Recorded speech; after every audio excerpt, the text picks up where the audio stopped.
Salut à tous, bienvenue dans ce nouveau numéro du JTech. Le JTech, c'est chaque week-end, vous le savez maintenant, toute l'actualité high-tech.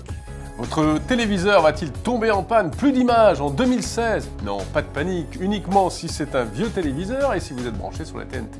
Windows 10 arrive, il arrive sur tous les écrans et il sera gratuit. On en parlera avec Marc Jalabert, le directeur général de Microsoft France. Enfin, gros chapitre smartphone dans ce JTech avec le top 5 des smartphones 4G les moins chers du moment. Et puis vous allez découvrir un petit nouveau insolite, le premier smartphone sous Ubuntu. Voilà, c'est le programme, c'est le JTech, le best-of des vidéos de la semaine sur ZeroNet TV. Soyez les bienvenus.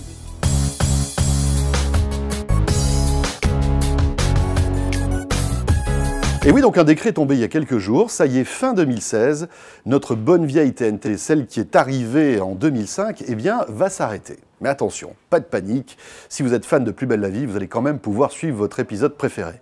Enfin, ça, je ne sais pas si c'est une bonne nouvelle. Alors concrètement, en 2016, qu'est-ce qui va se passer? Fin 2016, eh bien, certains téléviseurs auront un écran noir. Pourquoi? Eh bien, parce que ils sont trop vieux, ils sont sortis, peut-être l'avez-vous acheté, peut-être êtes-vous possesseur de ce genre de téléviseur au tout début de la TNT. On est en 2005, 2006, et à l'époque, la norme qui avait été adoptée par le CSA et par le gouvernement pour lancer la TNT, eh bien, c'était le MPEG-2. Le seul souci, c'est que cette norme est très vite devenue obsolète, puisque quelques années plus tard, en 2007, est arrivée la TNT HD qui, elle, faisait appel au MP4, qui est une autre méthode de compression beaucoup plus efficace et qui permettait, en fait, d'acheminer des images HD. C'est pour ça qu'aujourd'hui, vous avez TF1 HD, France 2, Arte, RMC Découverte, etc. en HD. Donc, concrètement, fin 2006, si vous avez une télévision qui date de 2005, il y a des chances pour qu'elle ne fonctionne plus. Vous aurez donc un écran noir. À noter que ça sera aussi le même problème pour les démodulateurs TNT, les tout premiers, mais aussi les enregistreurs DVD de première génération. Donc comment savoir si ma télé va mourir fin 2016? Eh bien c'est simple, il faut regarder un petit peu les spécificités techniques de votre télé lorsque vous l'avez achetée. Si c'était en 2005-2006, regardez encore mieux parce que là il y a des chances pour qu'elle rende l'âme. Enfin pas tout à fait, on va vous expliquer tout à l'heure pourquoi. Donc c'est écrit sur le mode d'emploi, peut-être sur l'emballage, etc. Chose importante, si sur votre télé vous captez déjà les nouvelles chaînes de la TNT, c'est-à-dire RMC Découverte, l'équipe, HD1, etc., là pas de souci, votre télévision sera compatible fin 2016. Si vous recevez aussi TF1 en HD, France 2, etc., là aussi, pas de problème, elle sera compatible. Même chose pour les enregistreurs DVD et pour votre modulateur TNT. Hein, si vous avez encore une vieille télé avec un modulateur TNT qui reçoit, par exemple, les nouvelles chaînes de la TNT qui ont été lancées il y a 2 ans, là, pas de souci, ça fonctionnera. Alors que faire si ma vieille télé, elle, ne fonctionne plus? Plusieurs solutions avant de la mettre à la poubelle. Est-ce que vous êtes sûr de regarder la télé via la TNT? Parce que peut-être que votre télé, vous le regardez depuis des années par votre box ADSL, par votre décodeur câble, par le satellite, et à ce moment-là, eh bien on s'en fout en fait du décodeur TNT puisque vous passez par la prise HDMI de votre télé et que vous regardez la télévision par un autre biais. C'est très important parce qu'un gros pourcentage de Français en fait regardent la télé aujourd'hui par des moyens modernes, style box ADSL, décodeur CanalSat ou même une box câble.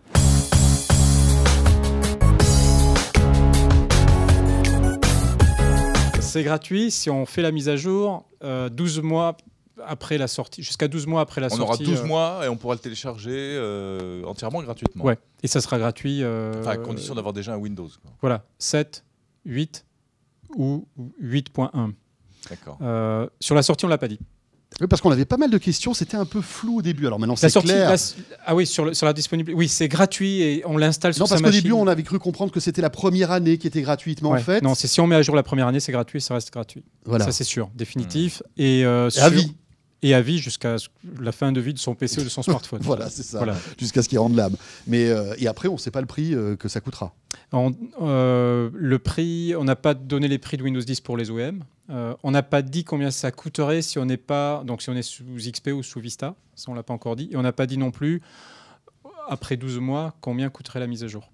Bon, vraiment 90% des mises à jour, voire plus, sont faites dans la première année du lancement. Je sais utiliser Windows sur un écran, je ferai l'utiliser sur tous les autres écrans. C'est simplifier vraiment, rendre Windows très mobile aussi. Donc, mobilité, connectivité, c'est vraiment les deux piliers vraiment importants de la stratégie. Donc, le même Windows, la même expérience, quels que soient les écrans, et le cloud qui me permet de récupérer mes données, mon environnement personnel, quels que soient les écrans. Donc je suis toujours chez moi, c'est toujours mon environnement personnel, c'est toujours mes données, mes vidéos, mes photos, ma musique, mes paramètres, mes applications, et à travers tous les terminaux que je vais être à même d'utiliser. Et donc là encore une fois, on va vraiment essayer de s'adapter aux usages, où on voit beaucoup de complémentarité entre ces différents écrans. D'accord, donc par exemple, je ne sais pas, moi je suis en train d'envoyer un SMS depuis mon téléphone, est-ce que je pourrais continuer l'écriture de ce SMS depuis ma tablette ou mon PC?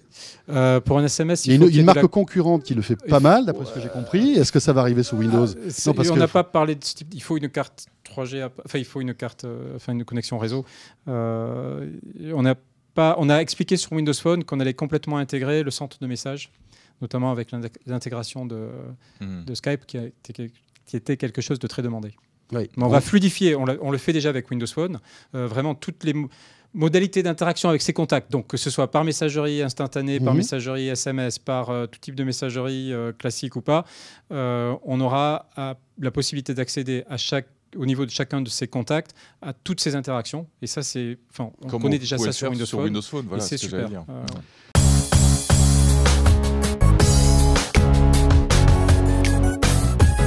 En 5e place de notre top 5 des smartphones 4G à moins de 200 €, on trouve un tout nouvel entrant, le Smart 4.5 4G, qui est commercialisé sous la marque Carrefour. Alors ce qui nous plaît sur cet appareil, c'est son bon niveau de performance, quels que soient les usages.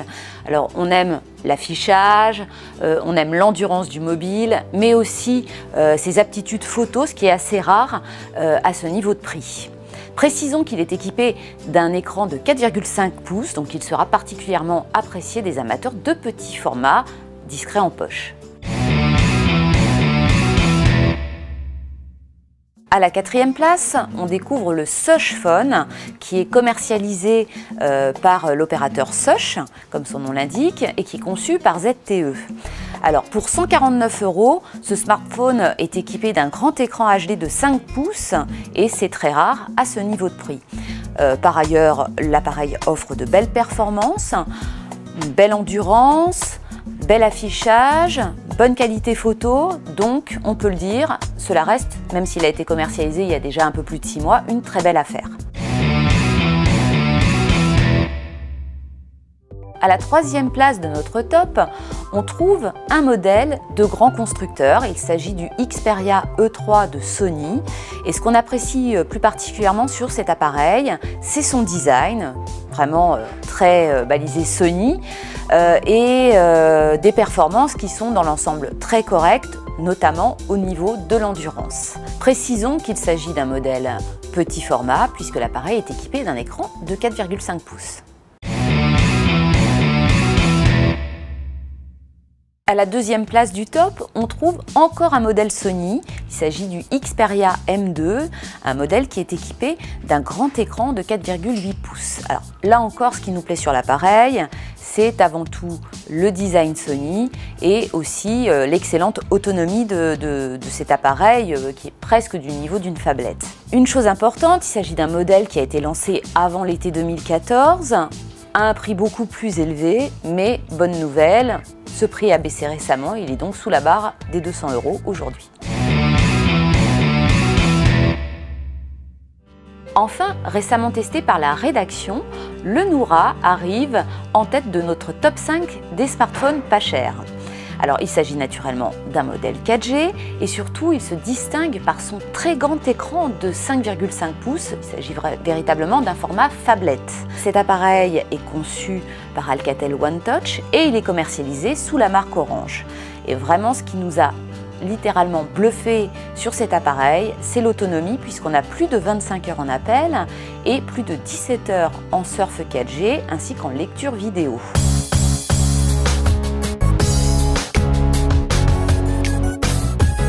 Alors un smartphone sous Ubuntu OS, c'est quoi? Bon, déjà, il n'y en a pas beaucoup, il n'y en a qu'un seul.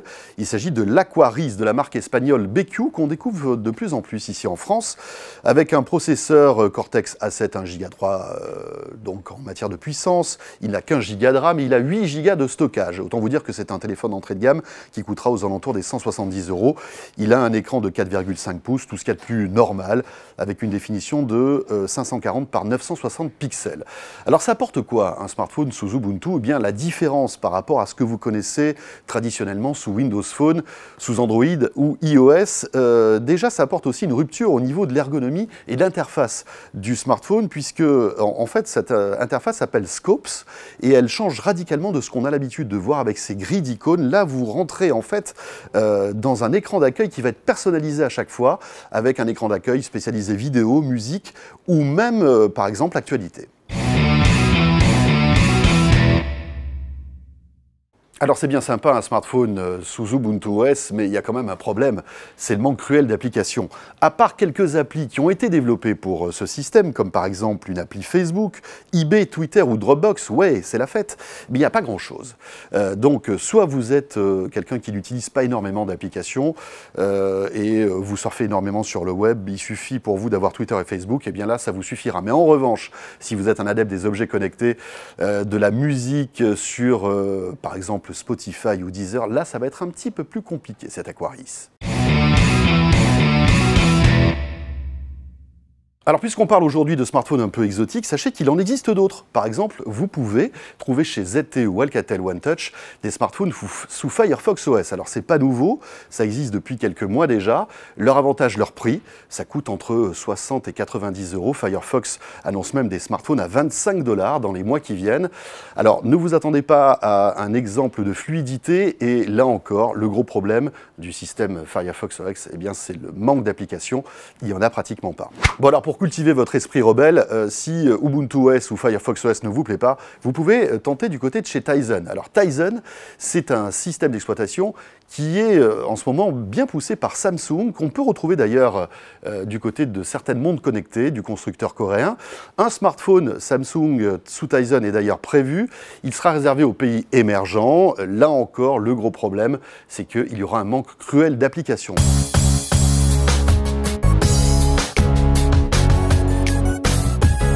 Voilà, c'est la fin de ce JTech. Retrouvez l'intégralité de ces vidéos et bien d'autres sur 01nettv.com. Et comme chaque jour, n'hésitez pas à nous suivre sur les réseaux sociaux, bien sûr YouTube, mais aussi Twitter et Facebook, entre autres. On se retrouve samedi prochain pour un nouveau numéro du JTech et bien sûr, l'actu high-tech au quotidien sur 01nettv. À très vite.